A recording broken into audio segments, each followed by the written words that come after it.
इस वीडियो में हम लोग आज डिस्कस करेंगे वो सारे डाउट्स जो आपने हमें टॉपिक वाइज शीट से भेजे हैं।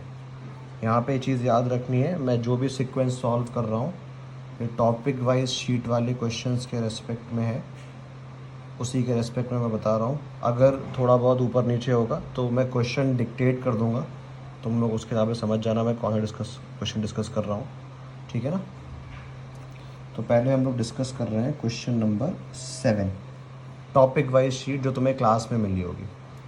देखिए इसमें जो क्वेश्चन है वो ये है, in a thermodynamic process pressure of a fixed mass of a gas is change in such a manner that the gas releases 20 joule of heat when 8 joule of work is done on the gas.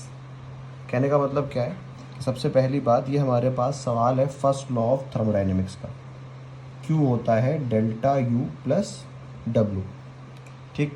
यहाँ पर आपने system ने 20 joule heat release कर दी है, मतलब ये होगा -20 joule. Question तुम अपनी शीट में देख सकते हो, ठीक है ना। डेल्टा U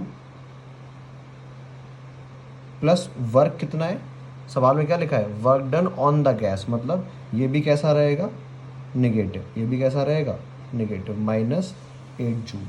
तो आप कह सकते हैं कि आपके पास डेल्टा U यहाँ से आ गया -20 और ये तो ये हो गया -12 जूल।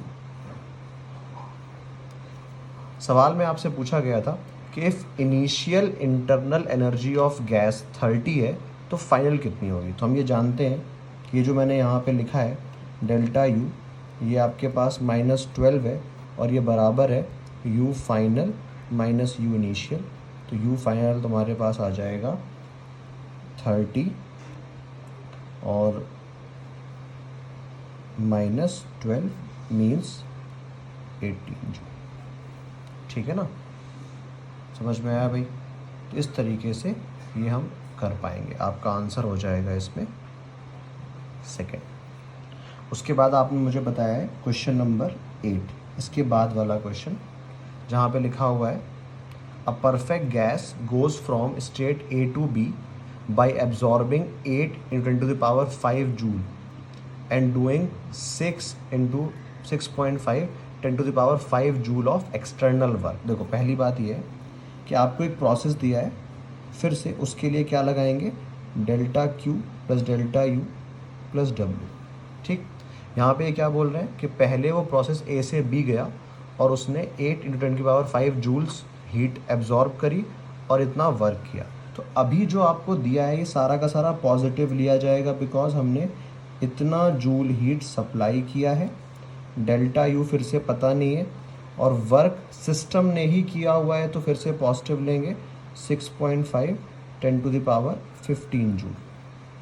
उसके बाद ये बोल रहे हैं कि हमने दोबारा एक दूसरे प्रोसेस से A से B गए और ऐसा करने पर जो मेरी हीट है वो 10⁵ है, आप मुझे वर्क डन बताइए।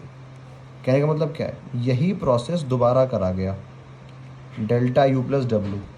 अब जो मेरे पास हीट सप्लाइड थी वो थी 10⁵ और मुझसे वर्क पूछ रहे हैं, ये मुझसे पूछा गया। अब देखो मुझे पता है कि जो इंटरनल एनर्जी है वो एक स्टेट फंक्शन है, तो डेल्टा U दोनों के लिए कैसा रहेगा, सेम।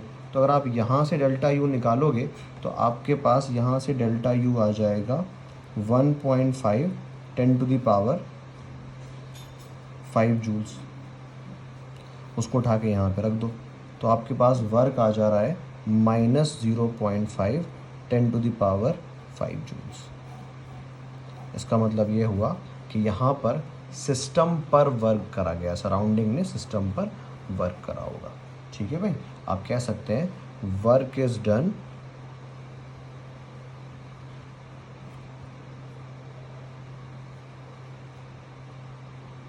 On the system. उसके बाद आपने मुझे बताया है क्वेश्चन नंबर 14। क्वेश्चन नंबर 14 जो है, क्वेश्चन नंबर 14 बहुत सिंपल क्वेश्चन है। मैंने आपको रिलेशंस लिखवाए हुए हैं, उन्हीं रिलेशन से होगा, नहीं तो फिर हम इसको और तरीके से भी समझ सकते हैं। देखो क्या बोला गया है, सवाल पढ़ देता हूँ पहले। A certain amount of an ideal monoatomic gas needs 20 joule of heat energy to raise its temperature by 10 degree at constant pressure। मतलब हमारे पास इस क्वेश्चन में हमने एक गैस को 10 डिग्री से हीट करा कांस्टेंट प्रेशर पर, तो उसने 20 जूल हीट लिया था। मतलब आपको यहाँ पर Q गिवन है NCP डेल्टा T कितना 20 जूल। ये आपसे कह रहे हैं कि मुझे आप सेम टेम्परेचर राइस के लिए heat required at constant volume बताओ। अब देखो, मान लीजिए आपको कोई हीट की ज़रूरत पड़ी होगी, अगर कांस्टेंट वॉल्यूम पे दे रहे हैं तो वो होगा NCV डेल्टा T। ठीक, अभी इसको वैल्यूज़ रख के कॉम्प्लिकेट मत करो, इतनी सी बात समझो। आपको सवाल में दे रखा है मोनो एटॉमिक गैस, और हमें पता है कि गामा होता है CP/CV, तो आप यहाँ से CV को लिख सकते हैं CP/गामा। तो ये नया वाला हीट जो है ये इसको लिख सकते हो NCP delta T divided by gamma. ये आपको कितना गिवन है 20 जूल्स, तो 20 डिवाइडेड बाई मोनो एटॉमिक का गामा होता है 5/3, तो 60/5, तो Q डैश आपके पास आ गया 12 जूल।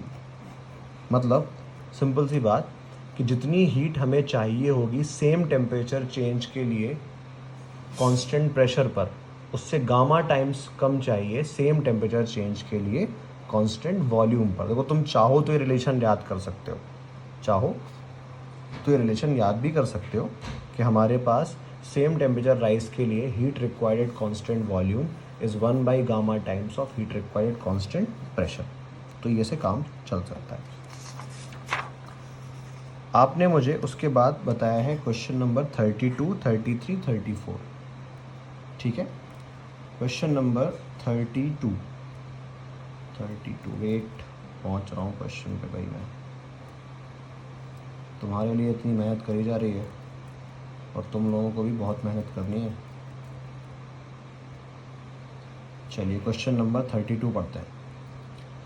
32 में आप देखोगे आपको एक ग्राफ दिया हुआ है, ठीक है ना, आपको एक ग्राफ दिया हुआ है। अब ये जब तुम नोटबुक में देखो, मैं ग्राफ बना देता हूँ, शायद ऊपर नीचे हो जाए, इसलिए मैं क्वेश्चन का ग्राफ बना देता हूँ ताकि तुम समझ पाओगे। बाई चांस अगर ग्राफ ऊपर नीचे हो गया तो, अगर क्वेश्चन में तुम्हारी शीट में क्वेश्चन ऊपर नीचे होगा तो ज़रूरी होगा कि मैं तुम्हें सवाल ग्राफ से समझाऊँ। तुम्हारे पास क्वेश्चन में ना एक PV ग्राफ दे रखा है ABCD। देखो, इसमें ना हर प्रोसेस से अगर करेंगे तो बहुत मुश्किल हो जाएगा, बहुत मुश्किल हो जाएगा। इस वजह से हम यहाँ पर करते क्या है, हम यहाँ पे सारे प्रोसेस से नहीं देखते, हम उन प्रोसेस से देखते हैं जिसके बेसिस पे ग्राफ हमारा थोड़ा इजी होगा। देखो, अगर हमें यहाँ पर सबके PT ग्राफ पढ़ने हैं तो PT ग्राफ में तुम्हें याद होगा, PT ग्राफ हमने पढ़ा था आइसोकोरिक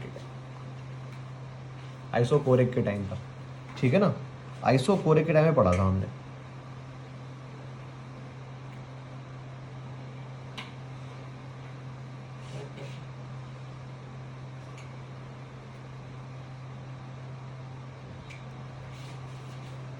हमने आइसोकोरिक के टाइम पर पढ़ा था। अगर हम आइसोकोरिक के टाइम पर पढ़ा था, खैर मेरा लैपटॉप बंद हो गया है, 1 मिनट वेट करिए आप लोग।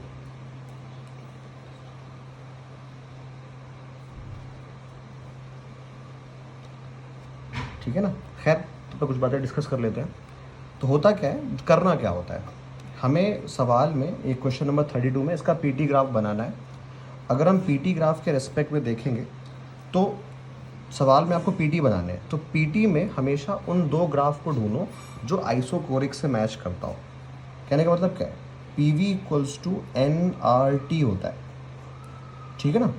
अगर PT ग्राफ बनाना है तो यहाँ पे तुम्हारे पास 2 लाइन्स हैं AB और CD जो आइसोकोरिक को शो कर रही हैं, और इधर जब तुम इसका PT ग्राफ देखोगे तो PT में ही वो आइसोकोरिक कर्व होने चाहिए।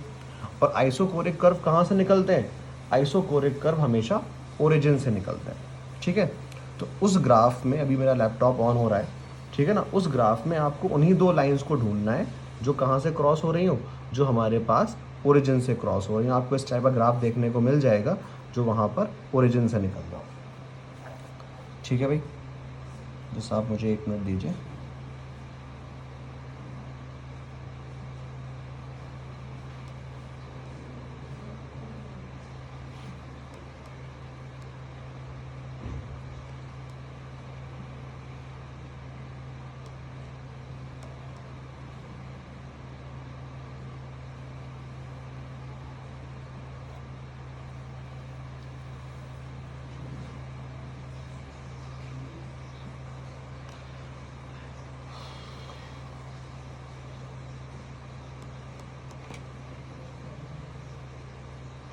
ठीक है भाई, तो हम लोग थे क्वेश्चन नंबर 32 पे। अब देखिए, बस कहने का मतलब यहाँ पर क्या है, मैंने क्या बताया, आइसोकोरिक को ढूंढोगे। तो क्या तुम्हें आइसोकोरिक कर्व समझ में आया, ए बी और सी डी? अगर तुम अपने ऑप्शंस को देखो तो ए बी और सी डी दोनों ओरिजिन से क्रॉस होने चाहिए। तुम्हारे पास पहला ही ऑप्शन है जो ये चीज़ बता रहा है, तो इसका आंसर क्या हो जाएगा, 1। बहुत ईजी था। अगला देखते हैं 33। ठीक है ना, 33 देखो, 33 में आपको एक कर्व बना के दिया है इस तरीके से, और आपसे पूछ रहा है कि इस ग्राफ में हमारे पास ये है ग्राफ, ये P, ये V। अब थोड़ा सा आइसोथर्मल के वीडियोस याद करो। ये PV कर्व दे रखा है straight line. PV curve straight line तो होता ही नहीं। अगर आपको आइसोथर्मल याद होगा तो वहाँ पे तो हम, जब मैंने क्या बताया था, जब भी PV कर्व स्टडी करना हो तो किससे स्टडी करते हैं, हम स्टडी करते थे आइसोथर्म से। और ये आइसोथर्म तो है नहीं, तो इसके ऊपर हम क्या करेंगे, इसके ऊपर हम बहुत सारे अलग अलग आइसोथर्म बनाएंगे। ठीक, जब तुम अलग अलग आइसोथर्म बनाओगे, मैंने क्या बताया था कि जो जितना ऊपर होता है उसका टेम्परेचर उतना ज़्यादा होता है। मतलब अगर मान लो ये T1 है और सपोज़ 1 2 3 4 5 ये T5 है, तो T5 बड़ा है और T1 छोटा। तो बताओ भाई, इसका मतलब इस प्रोसेस को फॉलो करने में टेम्परेचर बढ़ रहा है, और टेम्परेचर अगर बढ़ रहा है इसका मतलब डेल्टा यू ग्रेटर देन 0 होगा, या डेल्टा यू पॉजिटिव होगा। तो आपका आंसर हो गया 4th नंबर। उसके बाद आपने मुझसे कहा है 34 नंबर, ये भी ग्राफिकल क्वेश्चन है। 34 फिर से मैंने अभी क्या बताया, पीवी ग्राफ दे रखा है। अब यहाँ पर पीवी ग्राफ में देखो, एक तुम्हें ये वाला ग्राफ दे रखा है, मैं बना देता हूँ बिकॉज हो सकता है नंबर का एरर हो जाए, तो ग्राफिकल क्वेश्चन तुम ढूंढ नहीं पाओगे सिर्फ। तो ये यहाँ से शुरू हुआ, ए बी सी और डी, ये पी ये वी। अब देखिए मैंने क्या बताया, पीवी कर्व है। अब पीवी कर्व में आप यहाँ पे सबसे पहले इस पे ध्यान दो, सी डी। सी डी बता रहा है आइसोकोरिक। आइसोकोरिक इसका मतलब इसका पीटी कर्व जो होगा स्ट्रेट लाइन होगा, इसका पीटी कर्व स्ट्रेट लाइन होगा ओरिजिन से। अब सिर्फ सवाल में जाओ और सीडी को ढूंढ लो। देखो सीडी के 2 पीटी कर्व हैं जो ओरिजिन से जा रहे हैं, सारे पीटी, ठीक है ना, दोनों जो शुरू के 2 पीटी हैं, और उसमें सेकंड वाला कर्व जो है वो हमारे पास जा रहा है ओरिजिन से। ठीक है ना, इसका मतलब आप यहाँ पे बड़े आराम से कह सकते हैं कि हमारे पास जो पीटी कर्व है वो हो जाएगा सेकंड वाला।